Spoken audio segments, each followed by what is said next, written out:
ความสุขอยู่บ่เนาะอายหากคนมีเงินหลายอายมีสุขบ่ทักทายแบบเขินๆบังเอิญได้พบมีความสุขอยู่บ่น้องขอถามแน่บ่มีความสุขเลยเด้อน้องลาทุกเวลาห่วงหาแต่เจ้าเอาแท้จงซอกหาทางออกและบอกทางแก้มาคิดซอยอายแน่บอกทางแก้ไขทางออกที่ดีมันก็คือวิธีปล่อยวางพอเว้าดังๆวางบ่ได้คิดฮอดเจ้าหลายสิบขาหน้ามันยังสู่ขาหลังบ่ได้ไอ้มีเมียแล้วสิให้น้องเฮ็ดแนวใดเป็นเมียน้อยก็เป็นบ่ได้มันผิดเหตุของประเพณีเว้าซ้ำนี้ก็พอเนาะแฟนเก่า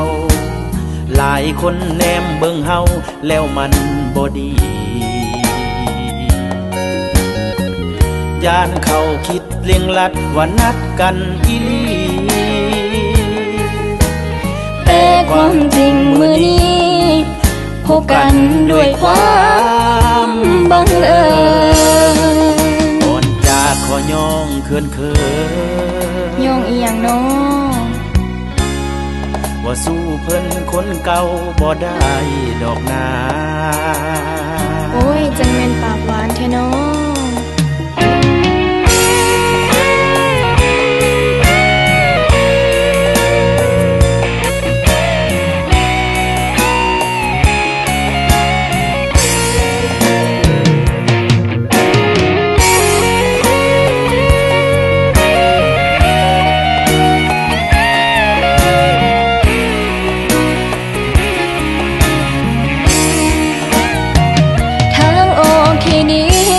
มันก็คือวิธีปล่อยวาง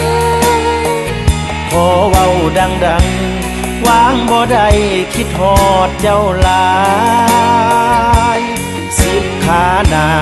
มันยังสู่ขาหลังบ่ได้ไอ้มีเมียแล้วสิให้น้องเฮ็ดแนวใดเป็นเมียน้อยก็เป็นบ่ได้มันผิดเหตุของประเพณีเว้าซ้ำนี้ก็พอเนาะแฟนเก่าหลายคนแนมเบิ่งเฮาแล้วมันบ่ดีย่านเขาคิดเลียงลัดว่านัดกันอีหลีแต่ความจริงมื้อนี้พบกันด้วยความบังเอิญก่อนจากขอย่องเขินย่องอีหยังน้อว่าสู้เพิ่นคนเก่าบ่ได้ดอกนาโอ้ยจังแม่นปากหวานแท้น้อ